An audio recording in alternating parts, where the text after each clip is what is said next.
오늘 이제 말씀드리려고 하는 게 이 사람이죠, 이 사람. 남편 긴급 체포. 혜영씨 생전 친구에게 남긴 카톡 나왔다. 장모님 어떡해요. 오열하던 남편이 아내 살인범이었다. 굉장히 충격적이죠. 제가 결혼 수업을 이번에 하면서 결혼 잘못하면 죽는다라고 했는데요. 이거 진짜 여러분, 결혼 잘못하면 죽는다, 이거 농담으로 드리는 말씀이 아니에요. 살인범이랑 결혼을 한 꼴이 됐잖아요. 굉장히 무서운 일이고, 이거는 뭐 범죄가 발생했지만 범죄가 아닌 경우가 더 많죠. 범죄가 아니면서 서서히 나를 죽이는, 남자든 여자든 서서히 나를 죽이는 것이 결혼입니다. 그래서 결혼을 매우 신중하게 잘해야 돼요. 그래서 한번 이 사건을 보고 이야기를 해보겠습니다. 자, 한번 기사를 볼까요? 지금부터 과거로, 과거 순으로 한번 가보겠습니다. 자, 우리 혜영이가 왜? 라고 이제 장모님이에요. 죽었다는 소식을 전달받은, 여러분 상상을 한번 해보세요. 내 딸이 결혼했어. 3개월밖에 안 됐어요. 근데 갑자기 어느 날 사이를 통해서 딸이 죽었다는 소식을 들은 거예요. 지금 그 순간이거든요. 오열할 수밖에 없죠. 우리 혜영이가 왜? 우리 혜영이 불쌍해서 어떡할래? 사이가요? 살인자죠. 왜 그런지 알 수가 없어요. 그런 식으로 목소리가 좀 그렇더라고요. 별일 없었냐고, 진짜 별일 없었냐고 물어보니까 사이가 전혀 없었습니다. 라고 이야기를 했죠. 근데 뭐 이상한 점이 이제 발견이 되죠. 결혼 3개월 만에 딸이 숨졌다라는 연락을 받은 어머니, 빈소 차려진 지 하루 만에 상주인 사이 긴급 체포. 사이 회사 다녀와 보니 숨쉬지 않았다라고 거짓말 한 거죠. 아, 나는 아무 일 없었고 나는 별일 없었다. 그리고 회사에 갔다 왔더니 죽어 있었다는 거예요. 이제 그 어머니가 오해하는 거죠. 우리 혜영이가 왜 죽냐 라고 하니까 사이가 왜 저한테 그러시는 거예요? 제가 그런 게 아니에요. 왜 제가 잘못했다고 하는 거예요? 라고 이야기했다는 거예요. 내가 한 거 아니다. 이렇게 이제 부인한 거죠. 자기 범행을 부인을 했죠. 그리고 긴급 체포를 장례식장에서 긴급 체포를 당한 거예요. 그런데 그 어머니 말로는요, 형사분들이 4분이 오셔서 사이를 데리고 갔는데 어머니 다녀오겠습니다. 그러고 가더라고요. 입이 저렇게 웃듯이 그렇게 가더래요. 이 어머니가 봤을 때는 사이가 아내를 죽였다는 혐의로 긴급 체포돼서 가는 건데, 거기서 어머니 다녀오겠습니다라는 말을 하고 어머니가 느끼기에는 그러니까 웃는 듯한 모습이었다는 거예요. 그게 정상이 아니죠. 제정신이 아니죠. 그리고 이제 더 과거로 가볼게요. 어떤 결혼 생활을 했는지, 그리고 어떤 연애 과정을 거쳤는지 그런 걸 한번 보면요. 평소에요, 엄마 부르며 살갑게 굴었던 사이래요. 장모님을요, 엄마라고 불렀다는 거예요. 근데 전 이거 너무 좀 그렇거든요. 이럴 수가 있나? 이제 여자 같은 경우는 시어머니잖아요. 시어머니한테 엄마라고 하나요? 하시는 분이 있나? 저는 그거는 정말 쉽지 않을 것 같은데, 어머니라고 하죠. 어머니라고 하거나 이렇게 이야기를 하는데, 친엄마가 아닌데 엄마라고 부른다는 건 사실 쉽지 않거든요. 그러니까 여기서도 조금 거부감이 되게 느껴지고요. 그리고 딸의 신혼집을 가보려는 장모를 막아섰다는 거예요. 그러면서 뭐 어수선하고 어쩌고 뭐 이불이 없고 뭐 그런 이야기도 했다는 것 같아요. 못 가게 막았고요. 이런저런 이유를 들면서 신혼집에 못 가게 했다는 거예요. 그리고 살인을 부인했죠. 그러다가 증거를 들이미니까 인정을 했습니다. 그러니까 목 졸린 흔적을 보여주니까 인정을 했다고 해요. 그러니까 너무나 쉽게 알 수 있는 그런 상황이었던 거죠. 타살인 걸 알 수 있는 그런 상황이었던 거죠. 증거나 그런 면에서 모두. 그러면서 그럼 왜 죽였냐? 왜? 동기가 있을 거예요. 살해의 동기가 뭐냐? 살펴보면요, 이 사이가 말하기를 아내가 부부관계를 거부하면서 자기한테 심한 말을 했다는 거예요. 이거는 이제 뭐 홈캠도 삭제하고 그랬다고 하는데, 홈캠을 다시 보면 알겠죠? 복구해보면 알 수 있겠지만, 설령 그렇다고 해도 이렇게 다른 사람을 죽일 이유는 안 되잖아요. 뭐 어떤 이유도 안 되겠지만 말도 안 되는 이야기죠. 그 다음에 술에 취해서 우발적으로 범행했다라고 이제 변명을 하는 거죠. 근데 이것도 과연 사실일 것이냐? 는 알 수 없는 거고, 이 두 사람이 평소에 어땠는지 가족들이나 지인들의 이야기를 보면서 살펴볼게요. 아내가 부부관계를 거부하고 심한 말을 해 화가 나서 우발적으로 범행했다는 게 남편의 주장이고요. 남편은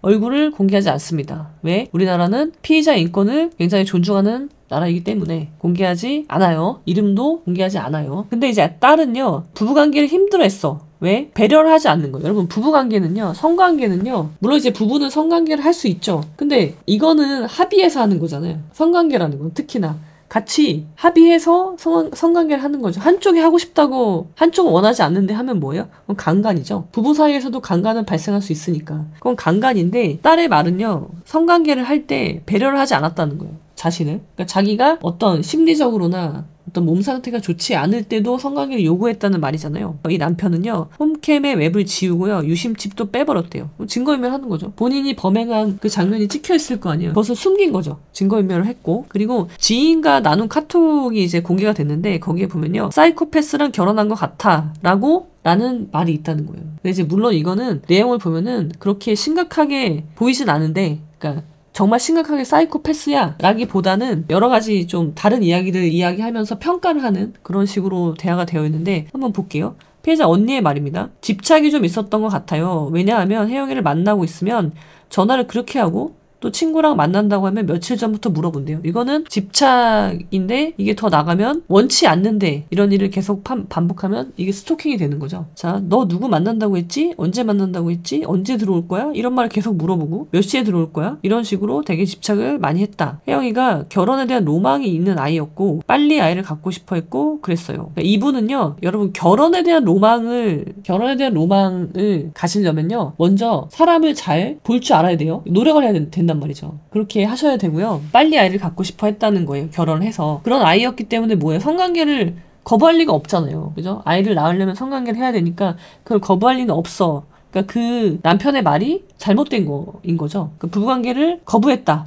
그냥 거부한 게 아니라는 거죠. 이 말에는. 그 다음에 지인의 말은요, 점점 이 서씨인가 봐요. 서씨를 만나면 만날수록 애가 연락이 오는 게 안 좋은 얘기가 너무 많은 거예요. 막 그 남자의 인성이라든지 폭력성이라든지 성관계도 계속 요구하고 유산하기 전날까지도 계속 성관계를 요구했어요. 그러니까 이분이 유산을 했어요. 그러니까 몸이 안 좋잖아요. 유산이라는 거는 출산과 거의 동일하게 여성의 몸이 훼손되는, 타격이 있는 그런 행위인데, 유산이라는 거는 유산을 했는데 유산하기 전날까지도 계속 성관계를 요구했다라는 거죠. 그러니까 유산이라는 거는 그러니까 몸 상태가 되게 안 좋았다는 거잖아요. 유산을 할 정도로. 그런데도 성관계를 요구했다는 거예요, 이 사람은. 그러니까 나를 전혀 배려하지 않은 거죠. 상대를 전혀 배려하지 않은 거죠. 저한테 연락한 게 있는데 진짜 내 마음에 너무나 상처야 라고 한 게 있다. 그러면서 카톡을 보면요, 유산하기 전날까지도 부부관계 요구. 그러니까 이거는 유산하고 나서는 아닌데 유산하기 전날이니까 몸이 굉장히 안 좋았겠죠. 몸이 안 좋으니까 유산이 되는 거잖아요. 근데 여기 보면은요, 사이코패스 같아, 사이코패스랑 결혼한 것 같아, 진짜 카톡으로 일하려면 손가락 아픈데 크크크.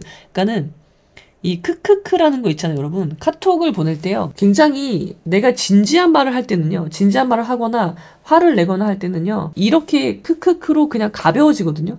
그렇게 보내시면 안 돼요. 이게 정말 심각하다고 내가 인식을 했으면 이런 거 붙이면 안 되죠. 이모티콘 그런 거 보내시면 안 됩니다. 그러면은 그것으로 인해서 이것이 가벼워지거든요. 이 말의 무게가. 이게 문자이기 때문에 더 그런 거예요. 크크크가 있어서 그렇게 심각하게 말한 걸로 보이진 않아요. 다음날 서로 사인을 만들지, 그래서 싫다고. 섹스겠죠. 섹스하고 다음날 서로 사인을 만들지, 그래서 싫다고. 나는 섹스인지 성관계인지 모르겠지만 안 좋아한다고. 일주일에 2번 해준다더니 왜 안 해주냐 하고 싸우다가 지가 악에 받쳐서 퇴근 시간대로 달리다가 차 세워버림. 이런 거 뭐예요? 다 폭력이잖아요. 퇴근 시간에 차가 많은데 대로변을 운전하면서 차를 멈춰버리면 어떻게 해요? 차를 세워버리면 어떻게 해요? 이거는 굉장히 폭력적이지 않나요? 나도 지가 싫어하는 행동 했으니까 지도 내가 싫어하는 행동 할 거라고 하면서 크크크.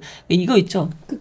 크크크는 여러분 붙이시는 거 되게 조심하셔야 돼요. 농담으로, 당연히 농담으로밖에 해석이 안 돼요, 이렇게 하면. 근데 이거 되게 심각한 상황이거든요. 성관계를 이제 강요하는 행위나 지 화난다고 대로변에서 차를 멈춰 세운다, 이거는 두 사람의 문제가 아니잖아요. 그 교통 흐름에 있는 모든 사람들한테 이거는 사고가 날 수도 있는 문제고요. 이거는 되게 심각한 상황이에요. 그러니까 내가 심각하다는 인식이 있어야 됩니다. 아셨죠? 그래서 이런 카톡이 공개가 됐고요. 남편의 배려 없는 행동, 상처죠. 상처인데, 자, 이게 상처면요, 상처에 맞는 행동을 해야 돼요. 내가 하는 말과 행동으로 내 상처의 크기가 결정이 된단 말이에요. 근데 나는 상처 이렇게 많이 받았는데 말을 이렇게 가볍게 하면 안 된단 말이에요. 이게 되게 중요한 문제입니다. 말을 이렇게 한다는 거는 내가 이것을 중요하게 생각하지 않기 때문에 그렇단 말이에요. 이거 역시 기준이 있어야 되는 기준. 이걸 평가할 수 있는 기준. 잣대. 폭행을 당했어.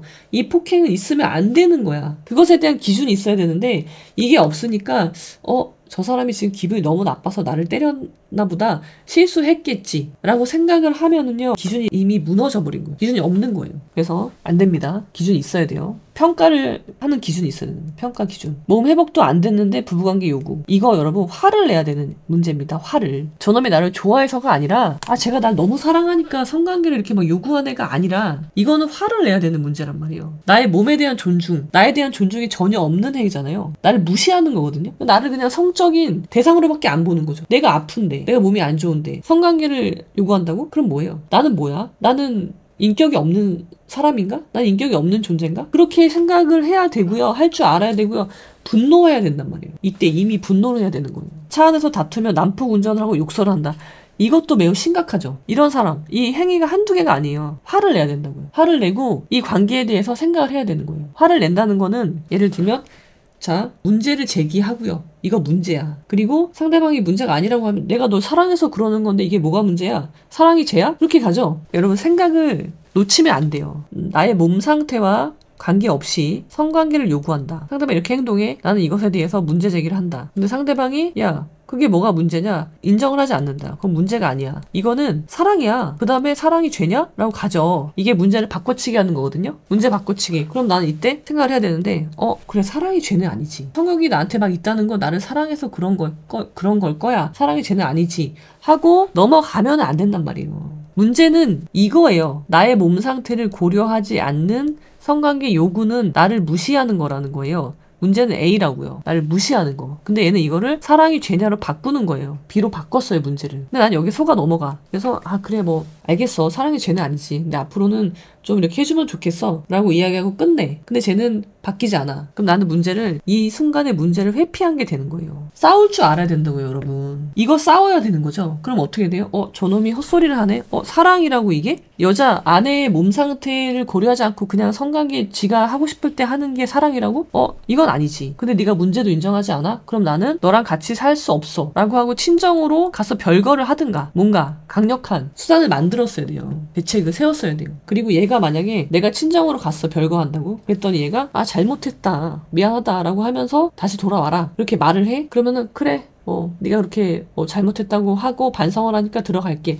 안 됩니다. 이때 여러분들은요 각서를 받으셔야 돼요. 각서. 어떤 내용의 각서냐? 각서 내용이 좀 중요한데 오늘 다음에 말씀드릴게요. 각서가 효력이 없다고 안 쓴다? 아닙니다. 쓰셔야 돼요, 여러분. 이렇게 보시면 되고요. 아니 이혼을 하려면 빨리 해야죠. 이혼은 신속하게 하는 거예요. 언제 하려고요, 이혼? 더 맞고 할 거예요? 더 모욕을 듣고 더 무시당하고 할 건가요? 아니죠.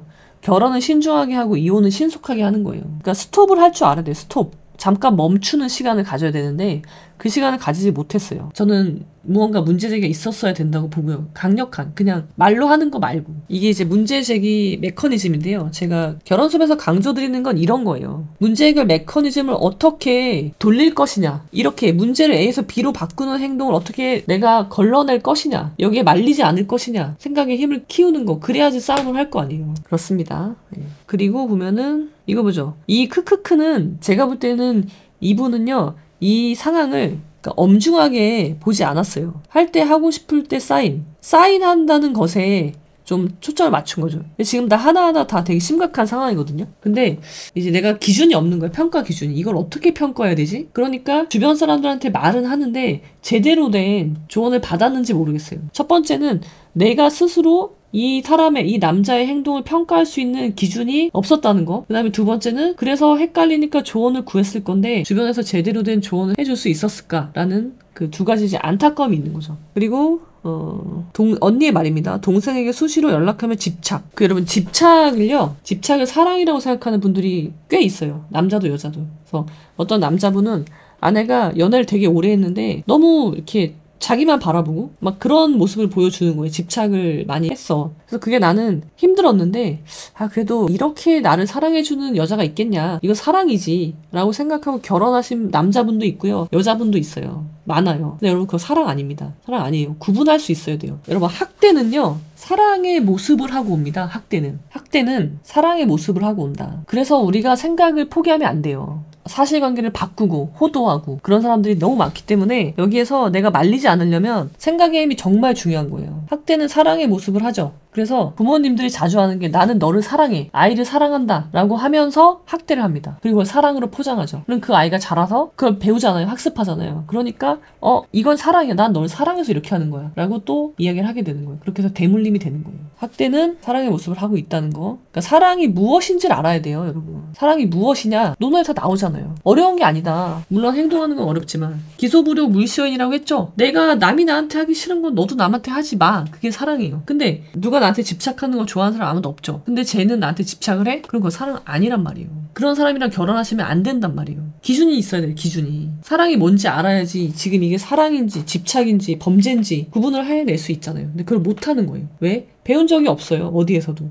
가르쳐준 적도 없어. 편견이죠, 편견. 아, 이거 사랑인가 보다. 여기 있죠, 편견. 아, 저 사람이 나한테 저렇게 나만 생각하고 나한테 연락하고 하는 거는 날 너무 사랑해서야. 그건 편견이라고요. 그렇게 말하는 사람들이 있는데요. 사랑 아니라고요. 어떻게 해야 돼요? 그 편견 다 깨부셔야 됩니다. 어떻게? 땅올림으로. 땅올림은 어떻게 발동하느냐? 아변의 헛똑똑이 결혼 수업을 들으면 발동이 되는 거죠. 그래서 그런 이상한 편견들 다 없애버려야 됩니다. 사랑이 무엇인지 알고 결혼하셔야 된다는 거예요. 어머니는 둘이 싸우면요, 사이가 먼저 연락을 한대요. 먼저 연락을 해서요. 그러니까 장모님한테 엄마라고 한다고 했죠. 엄마. 아, 되게 부담스러운데 저 같으면 그렇게 말하지 말라고 할 것 같아요. 야, 엄마라고 하지 마라. 징그럽다. 아무튼 사이가 먼저 연락을 해서요. 어머니 말입니다. 중간에 내가 딸을 설득했다는 것을 후회하신대요. 그러니까 사이가 먼저 연락해서 엄마, 혜영이 좀 어떻게 해주세요. 좀 잘 타일러 주세요. 뭐 그런 식으로 얘기를 했다는 거죠. 그러면은 엄마는 중간에서 딸을 설득했다는 거예요. 사이가 딸을 너무 좋아한다고 생각했대. 이게 대표적인 편견이죠. 집착을 사랑이라고 생각하는 거예요. 그리고 학대를 사랑이라고 생각한다는 말이에요. 사랑의 범주 하나 이걸 넣어버려요. 많이 그렇게 생각하죠. 특히 여자분들은요, 남자가 나한테 이렇게 집착하는 그 모습을 사랑이라고 생각하는 경우가 많아요. 아니란 말이에요. 얼마나 좋아하면 그러겠냐? 그 말 있죠? 안 돼요. 그런 편견에 속아 넘어가면 안 되는 거죠. 그런 가식적인 행동을 내가 왜 못 알아봤을까 하고 후회하고 계신다고 인터뷰를 하셨습니다. 나는 편견에 사로잡히지 않을 거야 라고 하잖아요. 그것도 편견입니다. 그 편견도 깨야 되는 거예요. 우리는 이미 이런 편견에 많이 학습이 되어 있어요. 그래서 깨기 쉽지 않아요. 정말 각오하지 않는 이상 깨기 어렵습니다. 충분히 이 사람은요, 연애할 때도 분명히 이랬을 거라고 보고요. 연애할 때도 이런 식으로 언제 오냐, 누구 만나냐, 그런 것들, 그런 모습 있죠? 사랑 아니었죠? 아니에요. 그리고 결혼은 물론 아름답죠.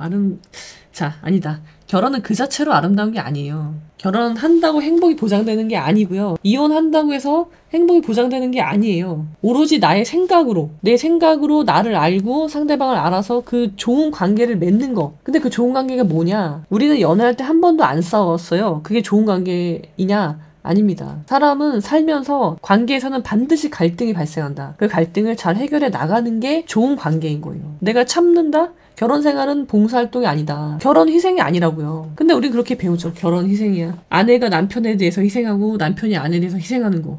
자식한테 희생하는 게 결혼이야. 그럼 결혼을 누가 하나요? 희생하고 싶어서 사는 사람이 있어요? 아니란 말이에요. 그거 다 아니라고요. 그래서 최소한 결혼이라는 것을 하려면 내가 친구는요, 그냥 헤어지면 돼요. 안 만나면 돼요. 연락 안 하면 돼요. 어느 날 갑자기. 그렇지만 결혼은요, 그럴 수가 없죠. 그리고 범죄자랑 결혼을 한 꼴이 됐잖아요. 근데 분명히 전조 증상이 없기는 어려워요. 그리고 이 사건이 발생하기 전에도 이미 여러 번의 행동이 있었죠. 이 사람의 폭력성, 그 다음에 상대방의 몸 상태나 기분을 전혀 배려하지 않고 성관계를 하는 건 그거는 성폭행이죠. 이런 것들. 이미 전조 증상들이 있었잖아요. 근데 이거를 사랑이라고 해석을 해버리면 안 된단 말이에요. 답이 안 나온다고. 이혼했다고 무조건 불행하냐? 이혼했다고 무조건 행복하냐? 전혀 아닙니다. 보장되어 있지 않아요. 그래서 저는 이 결혼 수업을 통해서 그것을 교육을 시키는 겁니다. 배워야죠. 하기 시습을 해야죠. 결혼은 로망이 아니다. 결혼 로망이 아니고 이혼은 뭐 해서는 안 되는 무슨 악이 아니다. 범죄가 아니다. 진짜 나쁜 게 뭔지 아세요? 나를 모른 채 살아가는 거. 진짜 무서운 거. 진짜 공포스러운 거는요. 나를 모른 채 나의 삶을 살아가고 있는 거. 그게 제일 무서운 거고요. 죄라면 그게 죄죠. 남자나 여자나 관계를 잘 맺어야 됩니다. 관계를 잘못 맺으면 죽어요. 정말 죽을 수도 있고요. 나라는 사람이 없어지는 거예요. 서서히 없어져. 정말 껍데기만 살아있는 그런 모습이 될 수 있기 때문에 결혼을 매우 신중하게 해야 된다.